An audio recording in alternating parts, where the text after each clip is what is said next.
talk today is called Building Africa's Reputation Through Mediatainment.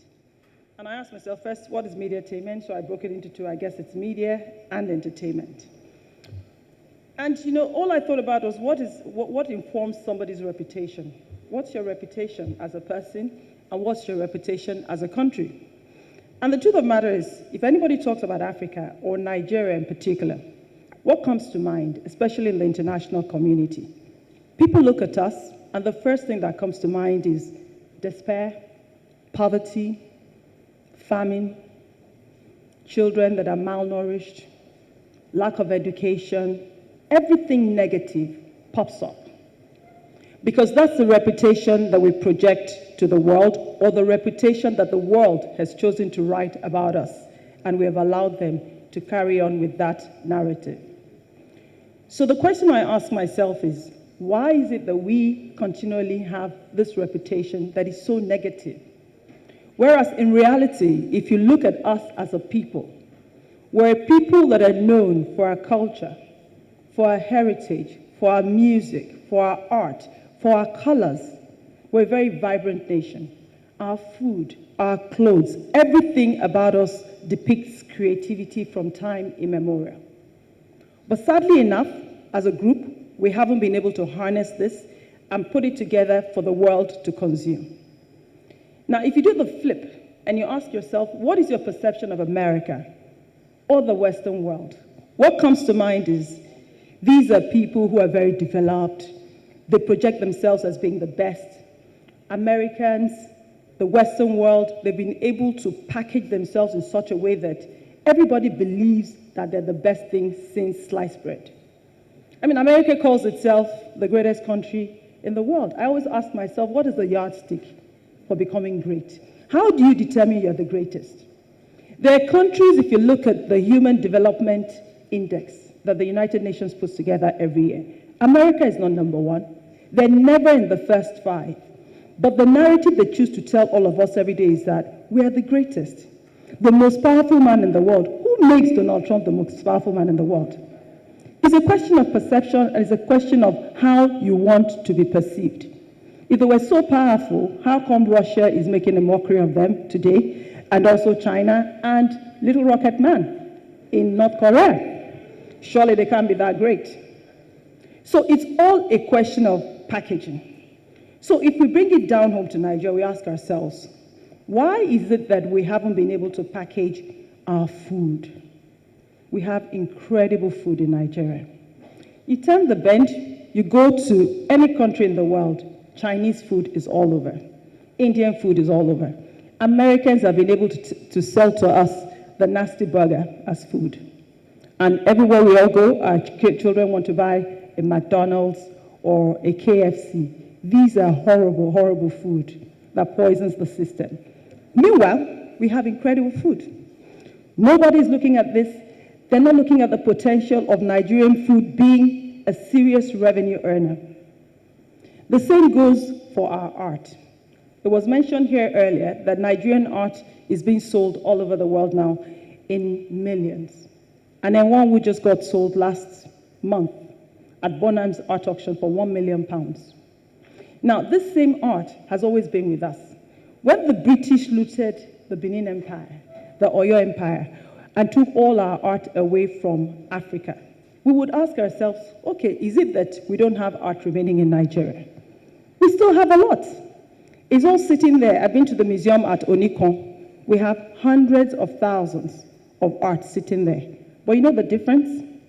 Even the few that they stole, let's even say it's a lot, they've packaged it so beautifully that if you go to the British Museum, if you go to the Smithsonian, the same art sitting there at Onikon, nobody is visiting, is being packaged and presented to the world in such a beautiful and glamorous way. And we're accusing them of stealing. Of course they stole, but the ones we have here, what have we done with it? It's a question of packaging. They know how to present things beautifully. If we look all around us, we're people that celebrate a lot. From the Daba Festival to the Ojudioba to Eyo Festival. Name the festivals, we have them. Argungu, But today, how much are we generating from these festivals? How much is Nigeria making from festivals that potentially can bring us hundreds of millions of dollars annually? The Rio Carnival, that does not have any form of cultural content, if you ask me, generates over $1 billion annually for Brazil. And really, people just go there to watch nudity a lot of times. But we have rich. Have you seen the Durbar pictures before? It's incredible. The Oju Dioba, the Argungu Fishing Festival. We have so much here, but we've refused to package it. Even if you look at the history of the Yorubas, I'm Yoruba, Ile-Ife, being the home for Yoruba people, it should be a tourist destination, the Okpa Oroyan. What are we doing with these things? They're sitting there idling away. Meanwhile, African Americans are completely disconnected from their heritage. Imagine if we repackage this and make this a destination for all Black people all over the world. The potential is there, but we're not using it. From time immemorial, if you look at the way Africa has worked, we've always used oral tradition as a means of passing down history. Sadly, as a group of people, we're not used to documenting things. That is why people are able to write about our culture and our stories and distort them. Unfortunately, as a group, we need to start learning that technology will aid us if we use it to write our history. I read about the Oyo Empire growing up. We read about the Benins. We read about all the stories of the Oyo Ono Kakanfo and all the various empires that grew up in Africa, from the Ashanti Empire, the Fanti. All of those empires were there. But our children don't even know these stories. Because, again, we're not packaging our stories the right way, and nobody's passing this history down. Everybody's following American culture, and they have nothing to sell. But they have made their culture sexy. So our young children would carry their pants beneath their hips because they think it is sexy to do so, because they've been told that it's hip-hop, so they have to hip-hop their movements, right? Meanwhile, it's jail culture that we're borrowing. We're not jail. We're not people that are, Nigerians don't understand jail. It's something that is frowned on in our society, but our children are dressing like them. They've sold us the worst food, we're eating it. Even our clothes.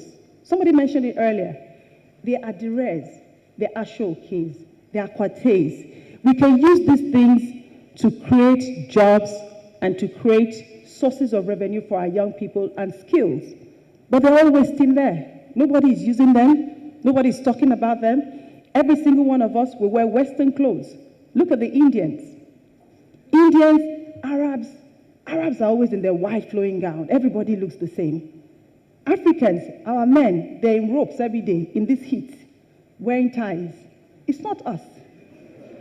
It's not normal. That's not normal behavior. No, on a more serious. No, you know, we imbibe things without even thinking about why we're doing it. Why is it that we always feel anything that the white man brings, it's okay? It's not okay. You have no business tying this in this heat.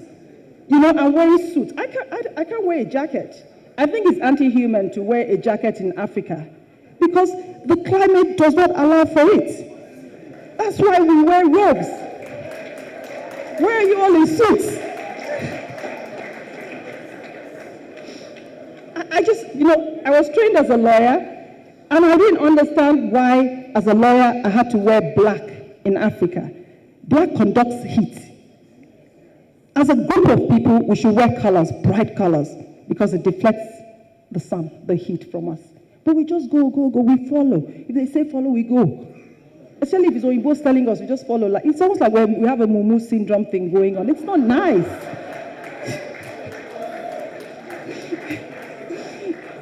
So the point I'm making is, like the gentleman told you earlier, Nelson Jack, we must come to a point where we ask questions. We should ask questions, we should challenge the status quo and ask ourselves, why am I doing what I'm doing? Is it because my forefathers did it? Even to the point of religion. They tell you your religion is bad. They tell us everything about us is fetish. And they tell me all my forefathers will go to hell because they're not Christians. Come on. They can't go to hell. My forefathers went bad. It is European culture that brought Christianity and the Arabs brought Islam. We've imbibed it. Fair enough, I'm a Christian. But don't tell me about my heritage that everything they did was bad. They can't all be bad people. I'm sorry. So I always ask myself the question, especially when people feed me literature, especially when it comes to issues of religion and my person and my heritage. I ask you questions. What informs this? Why would you say that my forefathers didn't know what they were doing? We were the great people of Africa. We are the cradle of civilization. They tell you writing started in Africa. The first people were found in Africa. So how come all of a sudden the narrative about us is all about evil and terrible things and plague and depression? It's wrong. Something is wrong. And what is sadder is that we imbibe those narratives and continue to engage our younger children in those narratives.